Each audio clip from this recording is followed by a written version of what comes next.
हमें चाहिए डिसेंट्रलाइजेशन। अगर हर डिस्ट्रिक्ट को पूरा अधिकार दिया जाए कि एक एक डिस्ट्रिक्ट अपना रेवेन्यू कलेक्ट करेगा, अपना एजुकेशन पे ध्यान देगा, अपनी हेल्थ सिस्टम पे ध्यान देगा, और उसके लिए आपको दिल्ली की सलाह नहीं चाहिए, क्योंकि हर डिस्ट्रिक्ट में 2 मिलियन लोग हैं, 20 लाख। बहुत सारे देश हैं दुनिया में 20 लाख, उससे छोटे भी हैं। हाँ, तो हर डिस्ट्रिक्ट को जहां तक आप इंडिपेंडेंट ऑटोनोमस डेवलपमेंटल सेंटर नहीं बनाएंगे, तब तक देश में कुछ नहीं होने वाला ज्यादा। अब टाइम आ गया है, पहले हम तैयार नहीं थे। मेरे ख्याल से आज लद्दाख में, मणिपुर में, अरुणाचल में या और बहुत जगहों पर शायद इसीलिए अनरेस्ट भी है कि हम वहां का भी हमने सेंट्रलाइज करके अपने पास रख लिया। सच बात है। और ये क्या चीज है कि पहले हम तैयार नहीं थे। जब इंडिपेंडेंस का टाइम था 1947-50 में, हम तैयार नहीं थे। अब हम तैयार हैं, हमारे पास ह्यूमन रिसोर्स हैं, 50 साल में हमने बनाया ह्यूमन रिसोर्स, हमारे पास टेक्नोलॉजी है, हम कनेक्टेड हैं, पूरा देश कनेक्टेड देश बन गया। देखिए, राजीव गांधी के जमाने में हमारे वहां 20 लाख फोन थे, अब 15 करोड़ फोन हो गए। तो इसीलिए हमें डिसेंट्रलाइज करना है। हर डिस्ट्रिक्ट में यूनिवर्सिटी चाहिए, हर डिस्ट्रिक्ट में बड़ी हॉस्पिटल चाहिए, हर डिस्ट्रिक्ट में रोड चाहिए। वो काम तो डिस्ट्रिक्ट का है ना। लेकिन अभी क्या है कि हम रेवेन्यू कलेक्ट करते हैं सेंटर से और बांटते हैं स्टेट को, और स्टेट बांटता है डिस्ट्रिक्ट को। उससे उल्टा होना चाहिए कि रेवेन्यू कलेक्ट। मेरे ख्याल से लंदन और वाशिंगटन के मेयर को हमारे चीफ मिनिस्टर से ज्यादा पावर है। बिल्कुल बिल्कुल। हमारा मेयर तो कोई जानता ही नहीं। बम्बई का मेयर कौन है, किसको पता? कलकत्ता का मेयर कौन है, हमें नहीं सुना कभी। और मेयर 1 साल के लिए होता है, और डिस्ट्रिक्ट चलाते हैं IAS officers. That has to change. अगर वो चेंज करेंगे और पॉलिटिकल सिस्टम डिस्ट्रिक्ट लेवल पे और मेयर लेवल पे लाएंगे तो सुधार होगा। 1947 में हमें जो देश मिला वो पूरा गरीब था, लूटा गया था 150 साल तक। न हमारे पास टैलेंट थी, न हमारे पास हथियार थे, न विज्ञान था, और न एजुकेटेड लोग थे। लेकिन हमारे जो फाउंडिंग फादर्स थे वो बहुत गहरे विचार के लोग थे। सब, एक नहीं, सब। उन्होंने बैठ के जो देश के लिए कॉन्स्टिट्यूशन बनाया वो सबसे बेस्ट कॉन्स्टिट्यूशन है। उन्होंने कहा कि हम ध्यान देंगे डेमोक्रेसी पे, फ्रीडम, जस्टिस, ये सब चीजें हमने आगे बताई आपको। और उन्हें पता था कि हमें ह्यूमन रिसोर्स क्रिएट करना है। तो नेहरू ने आईआईटी शुरू की, आईआईएम शुरू की, भाखड़ा नंबल डैम बनाया, भिलाई प्लांट किया। इस सब चीजों में समय लगता है। चुनाव आयोग जैसी संस्था इंडिपेंडेंट बनाई, जुडिशरी की स्थापना की, बिल्कुल बिल्कुल, पंचायत राज लगा, लोकसभा का सम्मान किया, स्पीकर को, इतना सारा काम किया। इन लोगों को तो कोई पता ही नहीं, अक्ल भी नहीं ना। अक्ल हो तो पता होगा। दरअसल आपने ये कहा कि हथियार नहीं थे हमारे पास, मुझे लगता है वो थोड़ा अधूरा सत्य है। वो हमारे बिजली की कुछ क्राइसिस, खैर देखिए, हथियार थे। एक सज्जन लंदन से 20 बेरेटा पिस्टल लाए थे, और उन्हीं में से एक का इस्तेमाल महात्मा गांधी की हत्या में हुआ था। और वो हत्या, जहां तक मैंने पढ़ा है, केवल महात्मा गांधी की हत्या नहीं थी, वो पूरे देश के सिस्टम को कैप्चर करके डेमोक्रेसी को खत्म करने का था। वो जो संस्थाएं हैं वो वही उसी क्षण चाहते थे कि डेमोक्रेसी घर के सत्ता अपने हाथ में ले ले। वही हो रहा है अभी। वो शक्तियां जो बीज था वो आज लगता है बड़ा हो गया है। बिल्कुल सच बात है। हमें इससे बहुत दुख होता है कि जो लोग ने गांधी जी को मारा वही लोग आज सत्ता में हैं। हमें बहुत दुख होता है उससे। उनकी फोटो पार्लियामेंट में लग गई है। शर्म आनी चाहिए। जो हिंसा के फिलॉसफी में, हिंसा के आइडियोलॉजी में जो विश्वास करते हैं, हम उनको संसद में कैसे जगह दे सकते हैं? इसीलिए देश बट गया है दो भाग में। एक भाग के लोग 40% मानते हैं कि Gandhi ji was not good for India, democracy is not good for India. 60% of the लोग हमारे विचार के हैं और हम उनके विचार के हैं कि भाई Gandhi ji was very important. Gandhi ji is more important today for the world than anywhere else. So Gandhi की जो विचारधारा थी, जो हमारे कॉन्स्टिट्यूशन में है, वही तो डेमोक्रेसी है, वही डिसेंट्रलाइजेशन है। गांधी जी ही तो समानता पर आधारित, गांधी अंबेडकर के साथ मिलके, नेहरू के साथ मिलके, अंबेडकर को स्पेशली उन्होंने संविधान सभा में जगह दी, नेहरू की कैबिनेट में दिलाई, ताकि हम एक समानता पर आधारित समाज को बना सके। लेकिन शायद जो लोग जमींदारी सिस्टम, सामंतवादी सिस्टम या पूंजीवादी सिस्टम में विश्वास करते थे, उन्हें गांधी का रास्ता पसंद नहीं था। ये क्या सही है? इसीलिए मैं युवा लोगों को कहूंगा, जो पहली दफा वोट देते हैं, युवा, विमेन, स्त्री, फार्मर्स, दलित्स, ओबीसी को, ये इलेक्शन जो है, ये नरेंद्र मोदी वर्सेस किसी का नहीं है। ये election BJP versus India alliance और कांग्रेस पार्टी का नहीं है। ये इलेक्शन एक विचारधारा का इलेक्शन है। आपको कैसा देश बनाना है? अगर आप ध्यान देके वोट नहीं करेंगे तो देश चला जाएगा उन लोगों के हाथ में जिन्होंने गांधी जी की हत्या की थी, जो मानते हैं कि authoritarian government is the only answer, जो समझते हैं एक आदमी को सब पता है, सब क्रेडिट प्राइम मिनिस्टर को होनी चाहिए, देनी चाहिए, और जो मानते हैं कि थोड़े बहुत अमीर आदमी देश चलाएंगे और बाकी सब लोग चुप होंगे और उनको दे देंगे रोटी कपड़ा। तो ये जो राजनीतिक सत्ता यानी नीतियां बनाने का केंद्रीकरण है और धन की सत्ता का केंद्रीकरण, दोनों एक साथ जो चल रहा है, वो हमारे लोकतंत्र के लिए कितना खतरा है, या दुनिया के लोकतंत्र के लिए कितना खतरा है? दुनिया के लोकतंत्र के लिए बहुत बड़ा खतरा है, क्योंकि अभी क्या हो रहा है कि wealth is concentrated in the hands of very few. हमें बताया गया कि 20 लोग जो बहुत पैसे वाले हैं देश में, उनके पास इतनी संपत्ति है कि 50 करोड़ लोगों के पास नहीं है। आप सोचिए, एक तरफ है 20 और दूसरी तरफ है 50 करोड़। वो कैसे चलेगा? इससे तो आंधी आएगी कभी। चाइना तो में भी हुआ था ये। तो लोगों को निर्णय प्रक्रिया में भागीदारी कैसे मिले? सवाल तो ये है ना। पहले तो उन्हें वोट देना है प्रॉपरली कि ये सरकार हमें नहीं चाहिए। अगर उन्हें वो सरकार चाहिए तो हम कुछ नहीं कर सकते। तो पहला काम है कि आपको सोचना है कि 2024 इलेक्शन में आपकी क्या जिम्मेदारी है।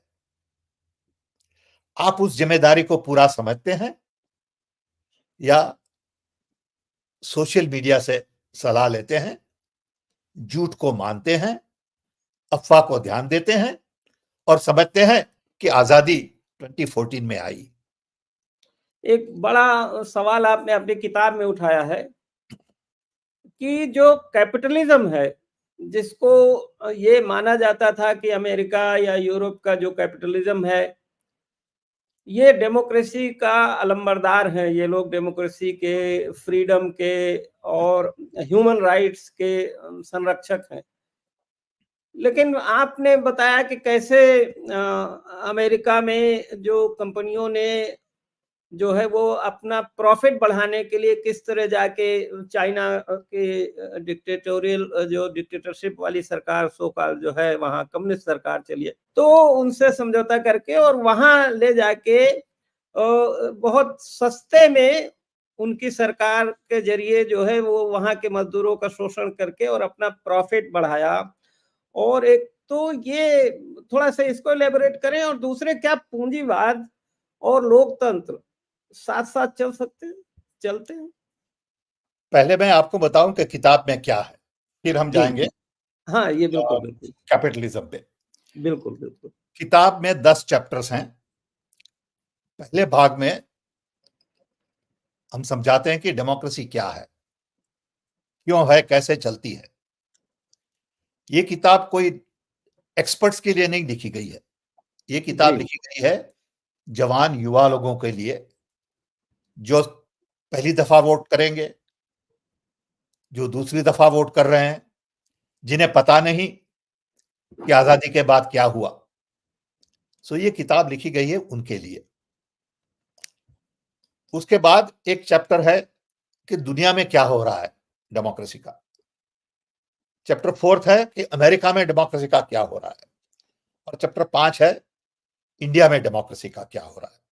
ये हमारे विचार हैं खुद के, not that I am 100% right, okay. Not that I have all the answers, लेकिन हमने जो विचार लिखे हैं वो हमारे विचार हैं। सेकंड पार्ट में हम चर्चा करते हैं कैपिटलिज्म और डेमोक्रेसी की। जी।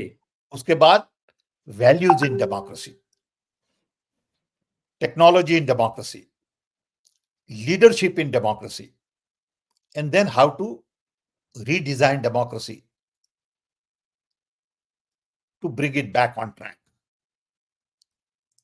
सो हम मानते हैं कि डेमोक्रेसी में जो वैल्यूज हैं, कैरेक्टर है, वो बहुत इंपॉर्टेंट है। गांधी जी का कैरेक्टर देखिए आप, नेहरू का कैरेक्टर देखिए, और आज के लीडरशिप का कैरेक्टर देखिए। वो झूठ बोलते हैं पब्लिक के साथ, उन्हें कोई शर्म ही नहीं आती। वो लोगों को अटैक करते हैं, उन्हें बुरा नहीं लगता। अब ये लीडरशिप की क्वालिटी नहीं है। लीडरशिप की क्वालिटी है समानता, मान। लीडरशिप की क्वालिटी है लोगों को लिफ्ट करना। सो ये किताब लिखी गई है यंग लोगों के लिए। अब आते हैं आपके प्रश्न के पर कि capitalism has been hijacked by? by all the big companies. हुँ। अब आप सोचिए कि सबसे पहली मल्टीनेशनल कंपनी थी ईस्ट इंडिया कंपनी। दुनिया की पहली मल्टीनेशनल सबसे बड़ी कंपनी थी ईस्ट इंडिया। वो कंपनी ने क्या किया, जहां जहां लेबर चीप मिला वहां गए, लोगों का उपयोग किया, वहां से खनिज ले गए अपने देश में, रॉ मटेरियल में से प्रोडक्ट बनाया खुद ने और गरीब लोगों को बेचा। ये जो मॉडल था अभी भी चल रहा है। हुँ। हर कंपनी आज हमारी दृष्टि से ईस्ट इंडिया कंपनी है। तो ये जो बड़ा-बड़ा इन्वेस्टमेंट का खेल और प्रचार होता है, वो उसी के लिए होता है कि वो बिल्कुल हम ईस्ट इंडिया कंपनी है। वो नए फॉर्म में, नए कपड़े में ईस्ट इंडिया कंपनी आई है। हम अपने गाँव में अपना कपड़ा ना बनाएँ, अपना तेल ना बनाएँ, अपना साबुन ना बनाएँ, अपना अनाज ना करें, सब बड़ी सब कंपनियों से। मल्टीनेशनल्स आर ईस्ट इंडिया नहीं, कंपनीज। आपके अमेज़न जो है या फ्लिपकार्ट जो है, ये अब गाँव-गाँव म सामान पहुँचा रही हैं। ये जो सड़कें बन रही है चौड़ी, उनका फ़ायदा वो कर रहे हैं, वो अपने ट्रक ले जा रहे हैं सामान। बिल्कुल। तो अब देखिए कि अमेरिका ने क्या किया। अमेरिका ने सोचा कि भाई हम लेबर से झगड़ा नहीं करेंगे, हमें लेबर यूनियन नहीं चाहिए, तो हम भेज देंगे लेबर चाइना कि आप लफड़ा करिए लेबर से, इंडस्ट्री भेज देंगे वहां, इंडस्ट्री आपको भेज देंगे, आप जरा काम करिए, आप पोल्यूशन करिए, हमें पोल्यूशन नहीं करना। अपना हवा पानी खराब करिए, मिट्टी। हाँ, और लोगों को ले आइए गांवों से और लगा दीजिए काम पे 10 घंटा और दे दीजिए छोटी सी बेड उनको, ओके, और प्रिजन की तरह वो काम करेंगे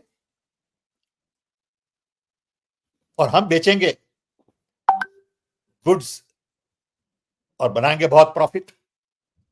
लेकिन उन्होंने ये नहीं सोचा इन द लॉन्ग रन आपके जॉब नहीं होंगे तो लोग क्या खरीदेंगे आपसे।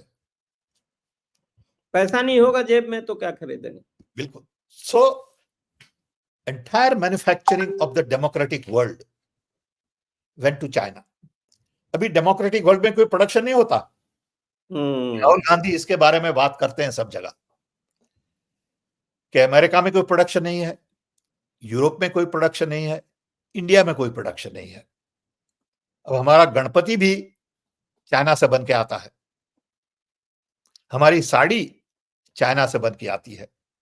शर्म की बात है कि चाइनीज हमारी साड़ी बनाते हैं। अरे दिवाली की झालर भी आ रही सब वहां से आ रहा है, पिन भी आ रही, और हम उसको अच्छा मानते हैं। हम बोलते हैं ये तो बड़ा ग्लोबलाइजेशन हो गया। सो इससे हर जगह बहुत कम बहुत रिच हो गए हैं और बहुत ज्यादा बहुत गरीब रहे हैं। So rich have become richer and poor have become poorer. यहां भी अमेरिका में भी इनइक्वालिटी है फाइनेंशियल। लोग 200 बिलियन, 150 बिलियन, 100 बिलियन की संपत्ति वाले लोग हैं। ये दुनिया ऐसे नहीं चलेगी। सो हमें जो चाहिए आपने जो ईस्ट इंडिया कंपनी का इंडिया में जैसे वो आए, लाइसेंस लिया एक उस समय के बादशाह से काम करने का, या और भी फ्रेंच और गवर्नमेंट को पैसा खिलाया, नहीं रिश्वत दिया, और करप्शन शुरू किया, सब। हाँ? फ्रेंच कंपनीज भी थी, डच कंपनीज भी थी, सब ने ये किया। और जिस तरह अमेरिकन या इटली या यूरोप की जो कंपनियों ने अपनी टेक्नोलॉजी इन्वेंट करके और चाइना में जाके वहां के मेरे ख्याल से कहते हैं कि निक्सन साहब ने शुरुआत कराई, जो भी हो, तो ये किया नेगोशिएट, तो उससे एक इन्फ्लुएंस मैं ये ड्रॉ करता हूं, या मैं ऐसा मानने लगा हूं कि जो बिग कारपोरेट हाउसेस हैं या पूंजीपति हैं, उनको डेमोक्रेसी सूट नहीं करती, क्योंकि डेमोक्रेसी में पार्लियामेंट है, जुडिशरी है, मीडिया है, बहुत सारे लॉबीज हैं, और उनको डिक्टेटर इसलिए सूट करता है कि भाई एक आदमी के पास आप गए, आपको लाइसेंस भी दे दिया, जमीन भी दे दिया, सब भी दे दिया, और डंडा मार के भगा दिया। कोई अगर विरोध कर रहा है तो उसको जेल भी भेज दिया। बिल्कुल नहीं, उनको शेयर नहीं करना, नहीं उनको शेयर नहीं करना है, नहीं शेयर भी नहीं करना, और डेमोक्रेसी में यू हैव टू शेयर भाई। निर्णय प्रक्रिया एक आदमी के हाथ में सारा निर्णय है ना, कि जिसको जो चाहो दे दो, हाँ, और फिर डंडा मार के ले भी लो। बिल्कुल सच है, बिल्कुल सच है। हमारे इलेक्टोरल बॉन्ड तो यही है ना कि हमने तुमको दिया, अब तुम हमको दो। बिल्कुल सच है, लेकिन ये सब बातें कोई करता नहीं है, इसके बारे में चर्चा नहीं होती है। वो इसलिए साहब हमारा जो हमारा ज्यादातर मीडिया भी हमारा कंट्रोल हो गया है उन्हीं 2-3 घरानों में, कारपोरेट हाउस। कुछ मैं कह रहा हूं ना, मीडिया कोई बताता ही नहीं ऐसा कि हमारे वहां भी जो बड़ी बड़ी कंपनियां हैं वो भी ईस्ट इंडिया कंपनी है, समझे, वो कोई अलग नहीं है। बिकॉज उनके दोस्त हैं प्रदेश में, उनके दोस्त देश में नहीं है। सो जो बड़े बड़े लोग हैं दुनिया में पैसे वाले, वो सब इकट्ठे हो गए हैं, उन्हें देश से कोई मतलब नहीं, उन्हें खाली मतलब है पैसे वालों से, उनकी समानांतर सत्ता है। बिकॉज वो समझते हैं कि हमारे दोस्त तो जो पैसे वाले ही हैं, हमारा दोस्त गरीब नहीं हो सकता, हमारा दोस्त अकल वाला नहीं हो सकता। हमारा दोस्त प्रोफेसर नहीं हो सकता। लेकिन इन लोगों ने जो इंटरनेशनल सिस्टम्स क्रिएट हुए, स्ट्रक्चर्स, डब्ल्यूटीओ वगैरह, इन सबको कैसे मैनिपुलेट किया? How did they manipulate them? मैंने एक किताब लिखी थी जिसका नाम है रीडिजाइन द वर्ल्ड। ओके, है ये किताब आपकी? मेरे पास है, मेरी हाँ, रीडिंग लिस्ट में है। मैंने मंगा ये रखी है, पढ़िए, अभी क्योंकि पढ़ा हम नहीं। मानते हैं कि world needs to be redesigned. ये दुनिया की डिजाइन पुरानी है, 80 साल पुरानी। UN, world bank, IMF, WTO, WHO, hyper connected world में don't make sense. We need to create new design which is more focused on inclusion, sustainability, new economy, decentralized decision making. ये जो गांधी जी के विचार थे वो अभी इंप्लीमेंट करने हैं।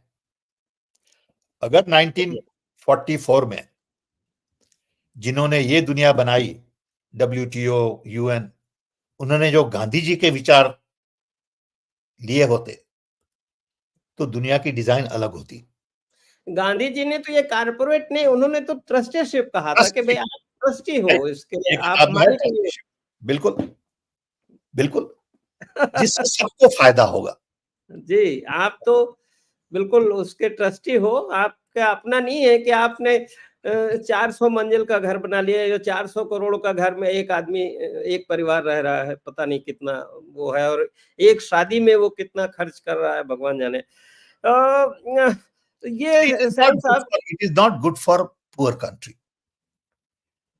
नहीं मुझे लगता है ये सिस्टम के लिए भी ठीक नहीं, क्योंकि अगर ये हम डेमोक्रेटिक ढंग से सॉल्व नहीं करते हैं प्रॉब्लम्स को, अगर हम इक्वालिटी, समानता, स्वतंत्रता, बंधुत्व नहीं लाते हैं, तो फिर हमारे देश में ही देखिए इतना बड़ा रेड जोन है, नक्सलाइट्स हैं, बंदूक के रास्ते लोग जा रहे हैं। फिर अगर डेमोक्रेसी डिलीवर नहीं करेगी, जस्ट बिकॉज कि कुछ पूंजीपतियों का, पूंजी कारपोरेट्स का और पॉलिटिशियंस का ठीक है, कनेक्शन हो गया है, हो गया। तो फिर डेमोक्रेसी को गरीबों से भी खतरा हो जाएगा। न केवल पूंजीपतियों से, गरीबों से भी खतरा हो सकता है अगर उनको डिलीवर नहीं करती है। सच है, क्योंकि they are all human beings, they want to be treated with respect, dignity. Okay, वो कुत्ते नहीं है कि आप उससे रोटी का टुकड़ा फेंक दिया आपने, समझे? तो हमें बहुत दुख होता है हम जब देखते हैं ये, इसीलिए हमने किताब लिखी डेमोक्रेसी के बारे में।